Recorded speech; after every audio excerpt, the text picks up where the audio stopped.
Hello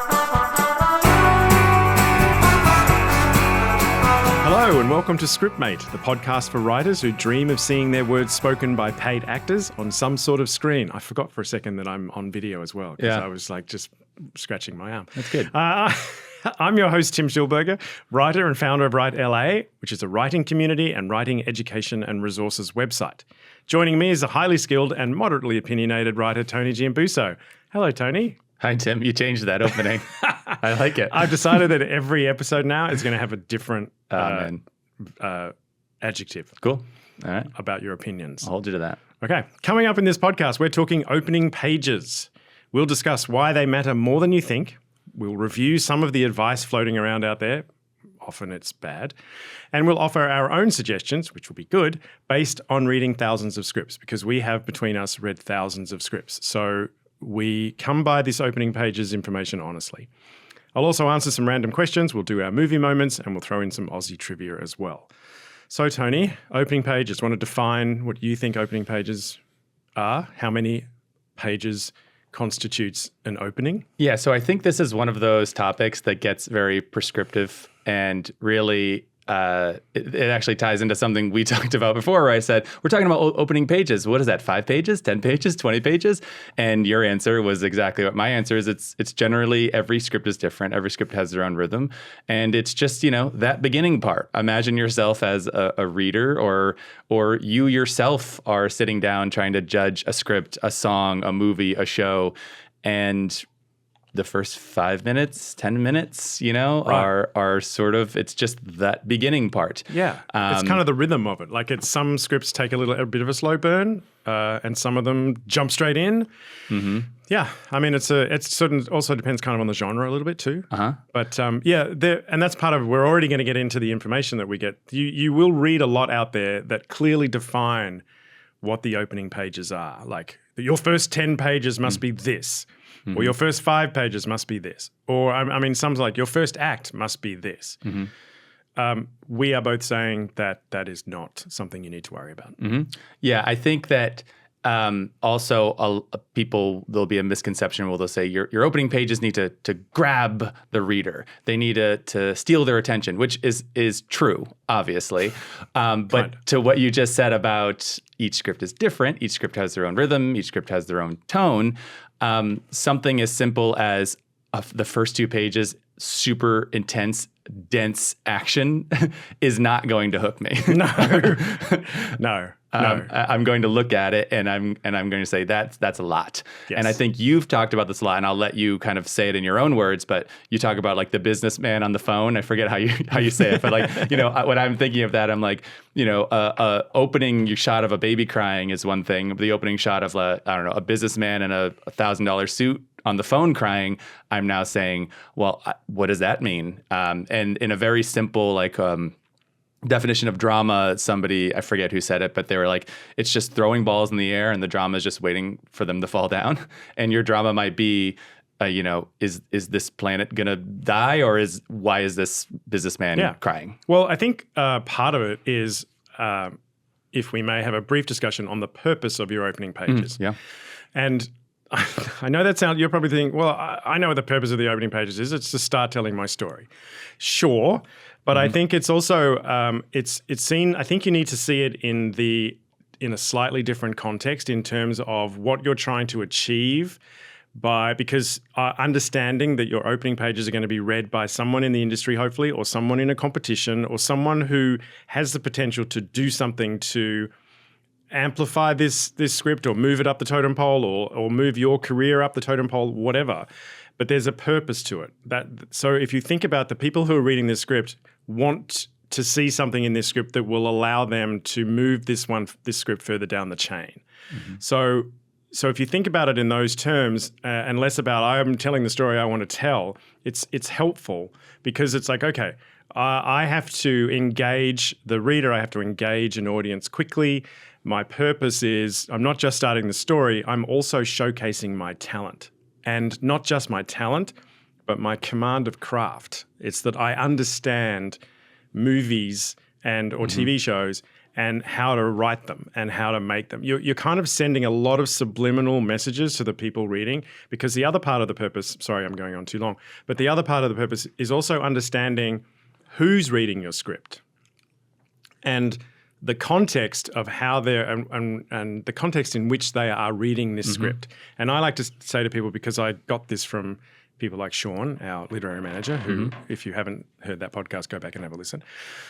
But people like Sean, a literary manager or a producer or an agent or an actor, but probably less actor, they have on average around about 50 scripts they should be reading every single week.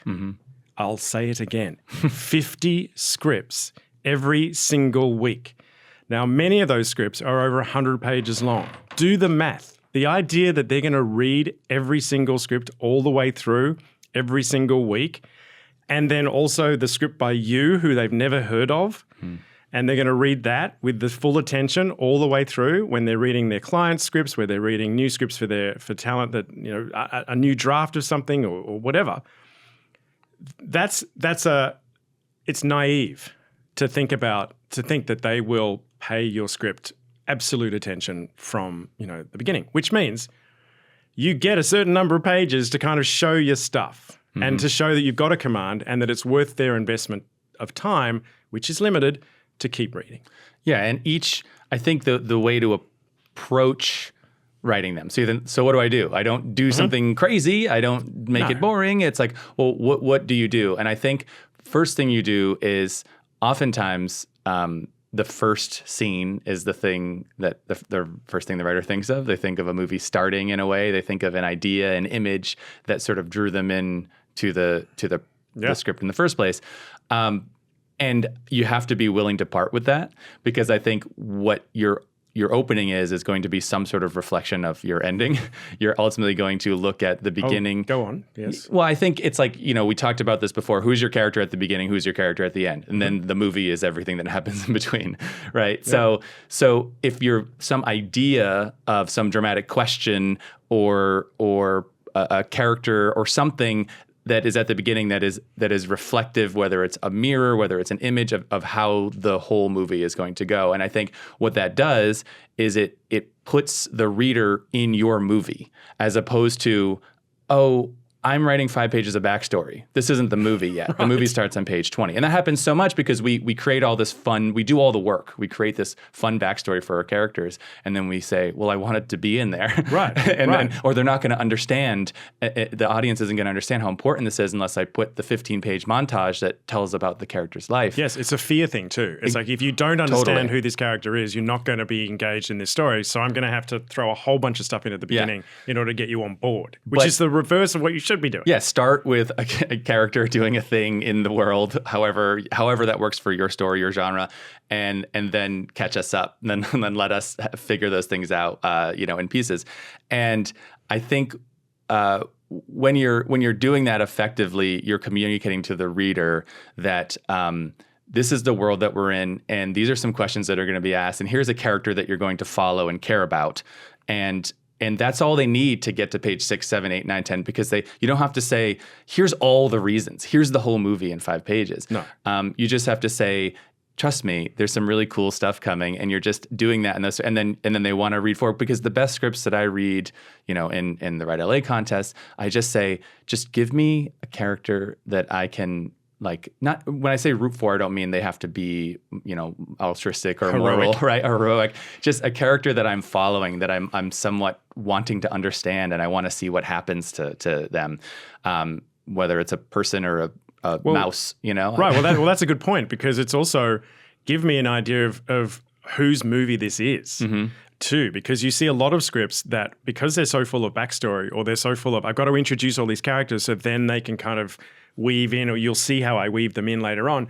You're left by, page 10 or whatever, being like, I don't know who I'm supposed to care about here, or who the main person is. I mean, we're doing live reads at the moment, where we're having people are giving us their scripts, and we're putting them on. We're doing live table reads with amazing actors, by the way, which we'll talk about later. But anyway, as we're doing that, it's like you're reading the script and you're like, okay, you've got you've got an interaction here between what I think is your main character and a waiter at a restaurant that goes on for 2 pages. But that waiter does not appear again in the rest of your script. Yeah. Why? Because it was just an interaction in that opening. Why are you using your opening pages to spend that much time with a character that has nothing to do with your story? And because I'm looking at it from a casting point of view, because we're like, okay, that person's talking. And then you're like, okay, well, where else is this person? Oh, they don't appear again.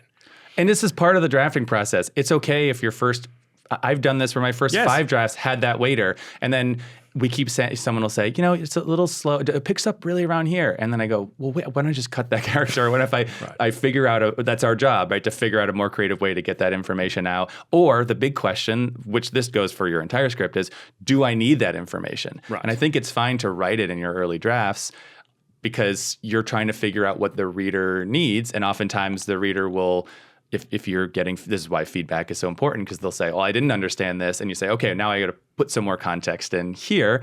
But likely we want less. Likely the audience wants less information. We don't need it. We don't need, most of the stuff you think you need, if you're a writer right now listening to this, I guarantee you most of the stuff you are thinking you absolutely need in your opening pages, you don't need as a rule. You really need the bare essentials to throw us into a story and to throw us a character that we want to see in a story. It's not just throw us into a story. It's got to involve someone that we are at least, we understand it's their story. We understand what the challenges are. And we're like, okay, give me something. And just on like a very like sort of practical level, and I know someone will listen to this and point to like 100 scripts that do it otherwise. But unless you're, you know, James Cameron, do not, I would just suggest, like you're talking about, Tim, someone's reading 50 scripts in a week. They're obviously prioritizing scripts for their clients and scripts that they're working on or producing over new entries. And if the pages open up with dense, you know, 10, you know, lines in a row like a novel, they're going to skim it. Yep. I mean, I can say for the contest, at least, you know, when we're reading those early pages, we're not skimming, we're reading, because the goal is to help people, especially if you're giving feedback. But a production company or a management company, they're going to skim it and they might lose some piece of information. And so just make it readable. And also, you know, nobody is going to reject your script because there's a spelling error or something like that. No. But if there's 5, if there's 10 within the first 5 or 10 pages, it will feel like you're not respecting their time. And also it could have an effect on your script that maybe that spelling error changes the meaning of a word, or you accidentally had the wrong character thing, you know, and so they get a little lost, and then they're out. Yeah. Well, and it also, you're right about the respect thing, because it's like, I'm taking the time to read this and you didn't take the time to spell check in the first 5 pages. Or spell check, like I've seen an error in the first sentence. And I'm like, what, are you reading this? Have you read this? What are you doing? And so, yeah, I mean, I agree with all of that. And I think it is the opening pages. Oh, I will also say, I was trying to think of what I thought of and then I forgot. Not just dense scene description. Also, I would argue, resist the urge to be really clever in your scene description and to be like, I'm going to be, or break the wall, you know, like the fourth wall, and make it seem like, you know, we're all in this together, and make some sort of cutesy comments or snarky stuff, or just be really careful with that, because most of the time we're reading, and everybody in the industry who's reading, they're reading as part of their job. They're not sitting down with a glass of wine with their feet on the couch watching, like, okay, you know, entertain me. They are reading for a job. And so when you're, in a sense, wasting their time by throwing in a lot of like cutesy stuff, they're like, great, cutesy, you know, fuck off and get to the story. Like or get to the characters. What do I need to know here? How do I get this movie going? How can you just give me enough that I can turn on my imagination, kickstart it and get it going? You don't need that. Again, you don't need to explain everything. My imagination's pretty good. And I certainly don't need you showing me that you think you're very clever. Yeah, quick little anecdote. When I was a kid, I was probably, 10. I fancied myself a writer, and I wrote, that was, my parents were supportive, and, oh, Tony is the writer and all that stuff. So I internalized that I could do this, and that support and that privilege was really helpful. You poor bastard. I know. Yeah. And I know. But I was one day in school, I was very young, and there was a professional author, like children's or middle grade author, who had come, and it was a big deal. And he sat down and he said, "Okay, can anyone give us an idea for an opening sentence?" And I was like, "Me," because like I'm the writer. And I gave him this sentence. I don't remember what it was, but I remember it had the word picturesque. I remember saying like, the clouds, whatever over the picturesque snowy mountains of Vermont. And he was like, "Okay." And he goes, "How about this? I hate pizza." and Daisy grabs the remote, and he was like, the thing was like, we're setting it in action. Yes, maybe this book or this movie would open with a picturesque shot, but you don't necessarily need to spend 5 lines describing the beauty of it unless you're writing a novel or a short story. Right. Then by all means do that. Right. But get us into the action. I would say. Couple of quick ones too. No need for a hand brushing wheat in a wheat field in your opening sentence. And also, please, sweet, merciful baby Jeebus, no shot of unpaid bills to imply that your character is broke. There seems to be some accepted standard that the only way you can show someone doesn't have any money by showing them coming home to a crappy apartment and seeing a whole bunch of unpaid bills. We've seen it. Yeah. If we see it in a script, and I guarantee you, everybody in the industry, if they see it in a script, they're like, this person is not using all the alarm clock. The alarm clock. Yeah, opening. The alarm clock stuff without any gimmick to it. I mean, it's and Sean, exactly, yeah. Sean, the literary manager, said he really feels that like it's the 8th or 9th draft where the opening pages start to come into their own. Where it's like you don't have to settle on your first idea. Well, that was my point. Yeah, you move away from that first idea. Yeah. Let the movie become what it wants to be, and then your opening and your ending become more reflective of the movie as you figure out what the movie is and what the character's journey is. And also, if you're sitting there with the unpaid bills, if you have a character like, okay, I want to show that this character is broke, it's okay to write down, okay, what are all the cliches? What are the ways I've seen a character in a movie or in a TV show that doesn't have any money? What are they? So that I know what I'm dealing with. And then it's like, okay, how can I subvert that? Or how can I add my own spin on that? Or what can I do differently? It's going to require thinking and a bit of creativity and a bit of bravery, because I know it's like there's this fight you have with yourself. It's like, well, I can't go too far away from what they've seen before because I don't want to be too original. But if I do what they've seen before, they're going to call it cliched and boring. So what do I do? And it's like, yeah, that's hard. Go with the first one. Understand. Have a go at something different. It's better to try to take a swing than it is to show a shot of unpaid bills, because it just shows, if this is how you're starting your movie, then it gives a sort of a subliminal message to the reader that this is not going to be particularly creative, and you're not giving us something that's a new spin on it, and you're not elevating yourself as a talent that they need to pay attention to, because they're going to look at that and be like, well, I can get 17 writers to write that. Why would I need to waste time on a brand new one? Because I've got 17 that I know will deliver, I know have a track record. I had a conversation with a development executive the other day, and they were talking about a writer attached to a new project that was pitched, and the money person said, but this writer has no track record.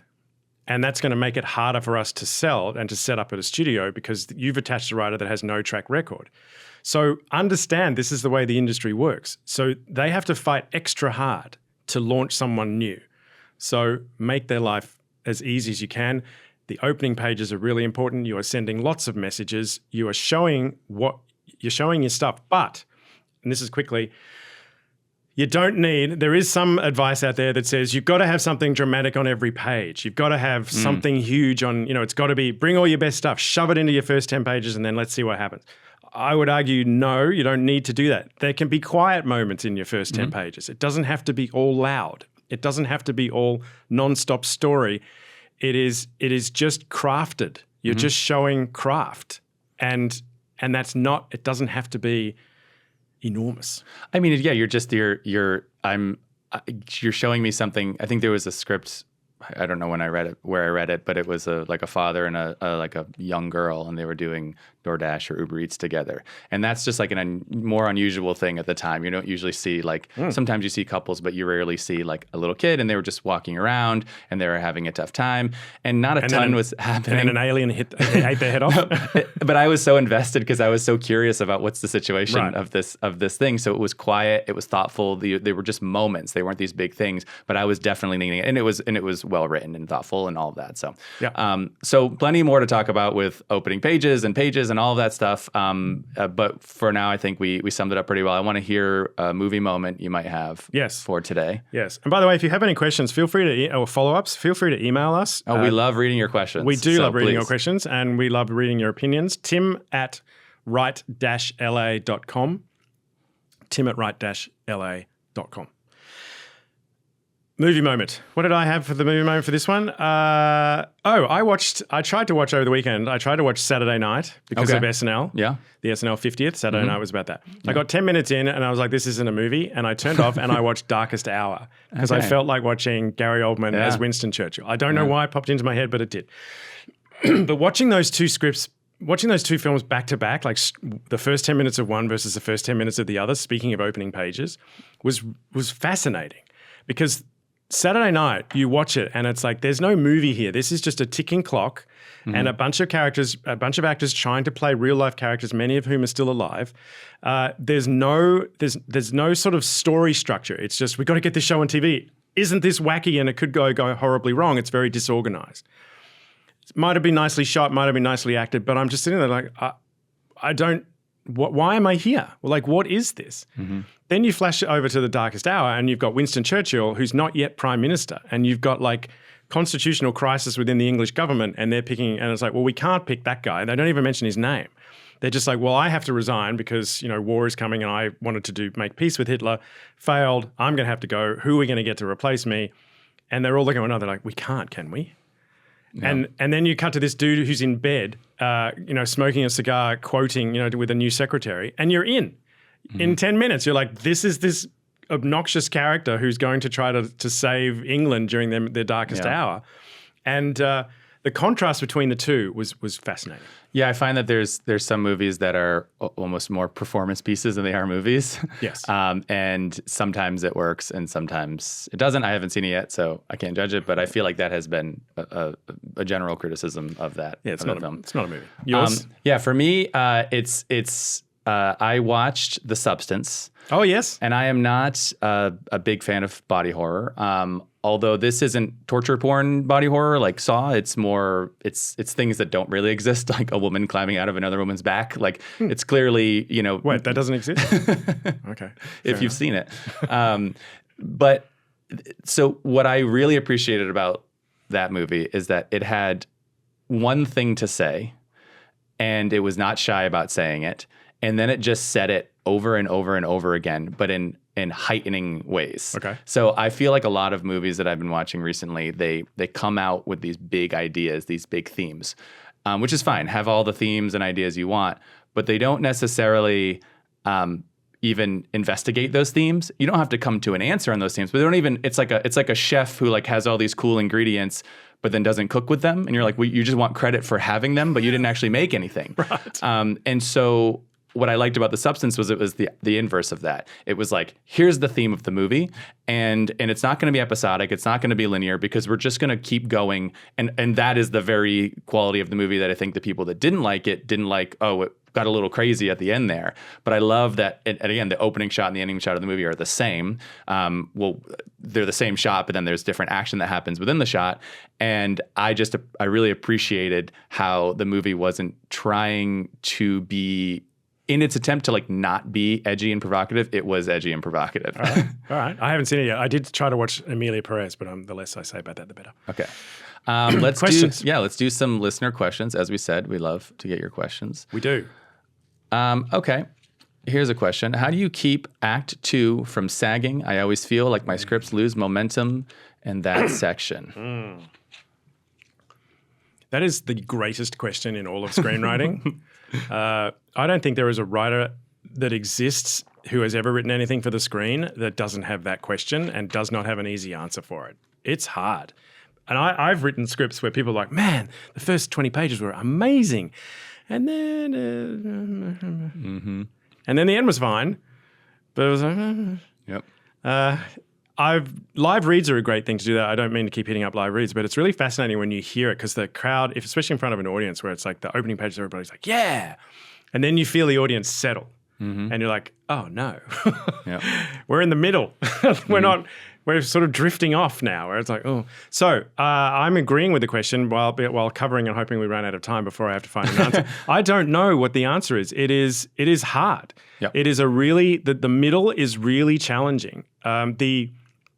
The only advice I would say was that just stick to, it's a bit like running a marathon, I think. It's like at that point you have to stick to the process. It's like I've got to make sure my scenes are revealing new information. I've got to make sure that the story keeps elevating and that the characters are sort of digging into this and revealing things about themselves and their relationships are shifting and evolving. So it's kind of like just you got to put your head down and just keep going. Yep. I feel like exactly. It's like the unanswerable question. It's a hard one. It's everything you're saying I agree with. And also, watch movies. Watch movies that work, watch movies that don't work. Read scripts of those movies and read scripts of those other movies and figure out, well, what is this movie doing to hold my attention at this moment? So we had our great opening and then we had our big, break into act 2 and we have all these all the form stuff that we follow. And then why is this movie more entertaining in minute 50 than it was in minute 10? What is it doing? And then likewise, why is this movie not working? And just study the craft as best you can. I think also that's probably the time where you're kind of really enriching the relationships so that you can then either tear them apart at the end of Act 2 or start to mess with them. And so it's really the time, it's the time where you kind of get, you get sort of more into the whole, this is why we're here. But it's hard. It's really hard. And it's just, you just keep going. And also, the other thing I was going to say was just try to avoid, I find Act 2 sometimes get a little lost in logistics at that point, where it's like, okay, now I'm going to fill in the stuff, or now I have to get them from here to there, and blah, blah, blah, blah, blah. And it's sort of like, stick to your form. Like every scene needs to earn its place. Don't get bogged down in sort of more logistically type stuff. It's the accent. Yeah, it is. It's really hard. Nuclear is another one. So because you can sometimes get a little bit lost in the logistics of it. So it's really just stay true to form and really make sure every scene is really there. You know exactly why it's there and what new information it's delivering, and then keep your fingers crossed. Yeah, I mean, sometimes there's a reversal around the midpoint. Sometimes there's a false positive where a character thinks they get everything they want. Sometimes in movies, a character does get everything they want and then realize they don't want it. I know a lot of different things say either they're more prescriptive where they say, this is how you do it. And I think it is ultimately more of a feel thing. But I think the guiding principle is what you just said, Tim, which is don't forget just how to be a screenwriter. Each scene has, character drives plot. Each scene has to earn its place. And I think that you'll find that those pages will at minimum be much tighter. And then you can start thinking about, and just, beat out your scripts, put however it works, whether it's a software or you use your note cards and you're looking at that section and saying, what am I putting here to make sure this movie doesn't stay like episodic or linear, right, and making you feel like it's heightening. Yeah. I mean, I'm writing a rom-com at the moment and the second act is like, I've got to, what do I want by the end of it and where I want them. And I feel like that's the moment where things start to kind of go, pear-shaped, as they say. Mm-hmm. All right, let's do one more. How do you handle exposition without making it feel clunky or unnatural? Less is more. Always. Mm-hmm. Less is more. Clunky or unnatural. If you're in the realm of clunky and unnatural, question what's absolutely necessary in there, and do I need it? And I'm pretty sure most of it will be I do not. I'm putting it in because I feel this would be helpful for you to understand the character. Most of the time you don't. So I would start by cutting. I would start by looking at what do I really need the audience to know in this particular scene for this particular scene to make sense. And then in terms of clunky exposition in dialogue, That's a challenge, and I would just keep having a go at it until, I wouldn't settle for one, and I certainly wouldn't settle for, hey, Jim, I haven't seen in, 6 months. How's that lemon grove that you're doing that I know got attacked by beetles last week when your wife died 3 months ago? What's going on? Just try to sort of assume, like, how would these people talk if they were in a regular relationship? And then if there is information, again, use your audience's imagination. You can tease, you can be like, hey, sorry. And the guy's like, yeah, it's been tough. And that's all. And we can be like, okay, well, what's happened? And that's all we need. We don't need all of the explanation. You can use that. Just understand your audience's imagination because you are an audience member and you have an imagination. So the bare minimum would be my answer. I couldn't agree with that more. I think it's... Oh, go on, agree with it more. I'll agree with it more. No, but it's to say, and we touched on this earlier with the opening pages, the audience needs less than you think they do. Yes. We don't, does it matter in this opening scene if we know that the characters are brothers? Do you need to say, come on, little bro? Do we care? Like, these are two men in a bar, and isn't it better that we maybe come to that information 2 pages later, 3 pages later, in a more natural way than a character's just saying? Or we talked about the overdue bills. Is there a way to put that, do we need to know in the first 3 pages that this character is broke? Can't we see it through set design? Can we see it through the decisions that they make? Can we see, the bad example, but they're at the grocery store and they're price, comparing, and they're doing those things. Fishing around. It's funny, I thought the same thing. They're fishing around in their pocket looking for the coupon. Exactly. And it's like, I thought I put it in here. I had it. And they can't afford this thing without the coupon. Yeah. And even that might be a little on the nose, as we say, but it's like, but at least you're do better. What are you saying? but it's in the right direction, right? You're setting it in action. And just so many times where it's like, we just don't need this information. Certain genres maybe do that, maybe a sitcom genre where it's like, okay, we might need to just put this information, whatever. You see it more in pilots, but more often than not, I think it was, I don't know if it was Sorkin, but it was give the audience 2 + 2, not 4. Like, right. Let them just be in the world. Because if you walked into a room of people, you don't necessarily need to go, hi, so that's Jane and that's John, and they've been married for 5 years and they have a 1 year. Like, you just get to know them and you learn about it in real time. Plus, you don't remember any of that crap anyway. Yeah. People give you the whole litany of their whole backstory, and you're like, 5 minutes later, you're like, what? Who are they? Yeah. Also, just in general, if it feels clunky and unnatural, then it is. Yes.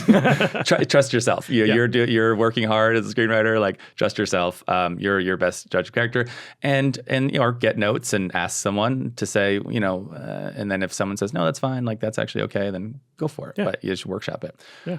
Cool. Let's talk about some Australian stuff. All right.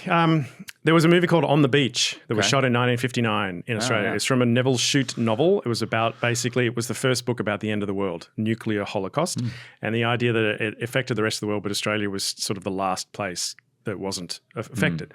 So they shot it in Melbourne in 1959. Gregory Peck, Ava Gardner, Fred Astaire all arrived in Melbourne in 1959. And it's famous. The movie itself was pretty average. But it became famous in Australia from a quote from Ava Gardner, which said, they said, how are you finding Melbourne? And she said, Melbourne is the perfect city to shoot a movie about the end of the world. So snarky, these old school movie stars. That became hugely huge in Australia. It turns out it was false. It was made up by a journalist. Oh, wow. Neil Gillett made it up. So poor old Ava got slagged by Australia for decades, and it was fake. Fake news. Oh, wow. But isn't that a great quote, Justice though? for Ava Gardner. Can you imagine Ava Gardner? You can totally imagine her saying that. It's like, what do you think of Melbourne? It's the perfect place to shoot a movie about the end of the world. It's like, oh, okay, fine. There you go. Amazing. Good. So that's it. That's it for this edition of Scriptmate.